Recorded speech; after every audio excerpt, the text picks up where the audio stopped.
Hello again, co-philosophers. Today, the subject is harmony. I've got an audio version of this if you prefer not to look. But speaking of harmony and visions of a harmonious world that seems beyond present reach, but is still worth reaching for, today, in 1966, Star Trek, the original, with Shatner's Kirk and Nimoy's Spock and Take's Sulu et al. It debuted on NBC. Featured Gene Roddenberry's vision of a harmonious Earth, circa century 24. A harmonious federation of planets, in fact. There are still Klingons and Romulans in the Star Trek future, but their aggression is seen as increasingly incongruous and on the wrong side of galactic history. And, by the way, Spock's Vulcan philosophy of idic, infinite diversity from infinite combinations, sounds a lot like Confucian harmony, as explicated by Julian Baggini in the video that I've asked people to take a look at. More on that shortly. Total harmony, of course, eludes the half-human science officer just as it eludes us wholly human earthlings, but we can continue to evolve if we remain open to that harmonious vision. Or we can hope we can. Also worth noting, Taoist harmony is about one's relation to or place in nature. The Tao is the way, the road, the path forward to a greater natural accord with nature, with human nature and nature at large. So, as my bumper sticker says, walk your path to enlightenment. Later this week, we're going to look at cosmic and peripatetic philosophy on the same day. Both are ways forward. Ad astra per aspera, to the stars through hardship. But before we can navigate the stars, we must learn to tread the earth together in peace. Maybe it's easier to do that if you've got a vision of a very different world, a possible world, if we want it enough. Or so we can hope and believe and act. Because remember what a belief is, it's a roadmap to action. Someone asked me the other day, coincidentally on the same day that I published another paean to Star Trek, if I liked sci-fi. Well, I do. Cli-fi too, as noted in environmental ethics. I like any fiction which would draw us forward to create better facts. And the best sci-fi does that. Of course, the worst sci-fi just scares the bejeebers out of us, but that's not my favorite.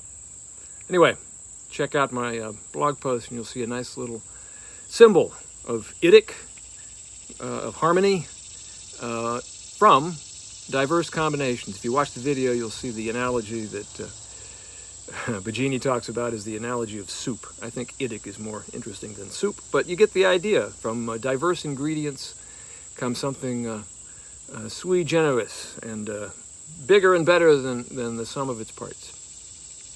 So it can be with human beings and planet Earth.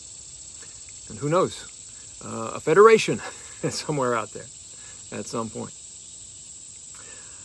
Labor Day this year, yesterday, should have had a particular resonance for a society, a world really, suddenly forced to realize just how essential are the workers who do most of the heavy lifting for us all, who stock and sell and deliver the goods and services that we now find we really can't or don't want to do without, and who've been taken for granted for too long. Taken for granted and underappreciated and underpaid. It's past time we compensated and appreciated them more tangibly. We're taking a day in CoPhi today, Tuesday, to glance back at what we've read so far in How the World Thinks. Julian Baggini's lecture in the Netherlands last fall is worth a look, with its particular insights into key differences between Eastern and Western ideas about things like harmony, as we'll read in a later chapter of his book later in the semester. Westerners generally seem more accepting of strife and conflict as the natural accompaniment, the inevitable natural accompaniment to what we call our individual liberty.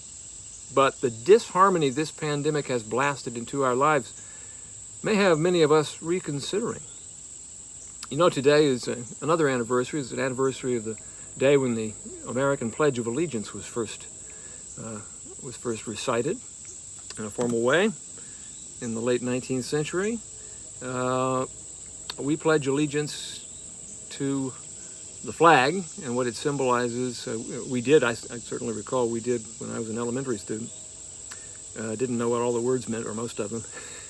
But it was supposed to be a pledge to liberty and justice. Good things. But what if we valued harmony explicitly as well? Would we pledge allegiance to harmony? And if we did, maybe we'd avoid a certain excess of conflict and strife that's been playing out in our public affairs lately. It's worth considering and trying to get more harmony into our lives. It begins at home, right? Harmony begins at home. But when I think of harmony, I recall the discussion of that topic in the first text I ever used when I taught Intro to Philosophy, back before I called it co-philosophy. It was the little book by Robert C. Solomon and his wife Kathleen Higgins called A Passion for Wisdom, A Very Brief History of Philosophy. They had an expanded version of that, which was called A Short History of Philosophy. But this is really good, and I still recommend it. The late Robert Solomon, he died before his time, sitting waiting to connect his flight in a Swiss airport. He was about my age now, so that's a little discomforting. But I've always appreciated this gloss on harmony in the two major Chinese traditions, and have wondered if we couldn't benefit from trying to get more of it in our Western ways. Confucius and Lao Tzu. Of course, Confucius is already an anglicized name. It's Konfutsu or something like that. And Lao Tzu agreed, Confucius representing, of course, the tradition we know as Confucianism, and Lao Tzu representing Taoism, the way, the path, the road forward. They agreed, fundamentally, on their overall emphasis on harmony as the ideal state of both society and the individual, and they insisted on an all-encompassing or holistic conception of human life that emphasizes a person's place in a larger context. For both Confucianism and Taoism, the development of personal character is the main goal in life. But the personal is not to be defined in individualistic terms. For the Confucian, the personal is the social. For the Taoist, the personal is the relation to nature. But whatever differences you can parse from that, they were nonetheless in considerable agreement on the necessity of harmony in human life and a larger sense of the person than the mere individual. Again, Robert C. Solomon, Kathleen Higgins, A Passion for Wisdom, A Very Brief History of Philosophy. Good little book. The mere individual. Well, the mere individual we've seen, when given a megaphone, a platform, and a following in the age of Twitter and other social media, can create unsettling waves of disharmony that many of us find too high a price to pay for our vaunted self-importance. You know which mere individual I'm thinking of in particular. He has so much to be modest about, and so little modesty, or dignity, or decency, or even sanity, I often wonder. In the name of harmony and the urgent need for a model of leadership that our children can respect and emulate as they pursue the harmonious development of their own personal characters, not to mention peace, justice, social stability, and environmental sustainability, it's time for him to go. Delete his account. Now, the other day, I had a post called Logic, Cherries, Boxes, and Pragmatists, which began with a quote from Baggini: "The stress on logic has been the most distinctive feature of Western philosophy ever since Aristotle." That's on page 54. It's important to be logical as Mr. Spock was always impatiently urging his more than half-human shipmates, if you want to sustain a rational comprehension of your place in the galaxy, in nature, and if, at least in the Western tradition, you want to be philosophically correct. It's hard to live long and prosper if you consistently hold and act upon logically inconsistent or incompatible beliefs.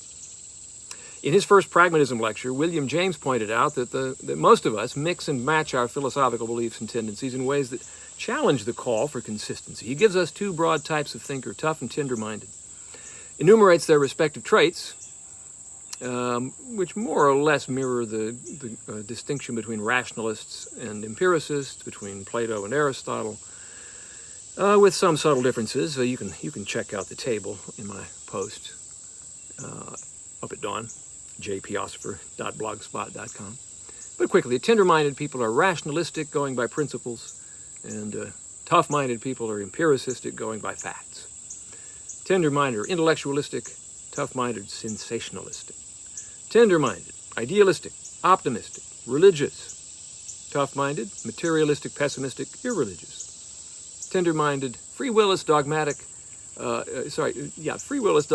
and monistic, where the tough-minded are fatalistic, skeptical, and pluralistic.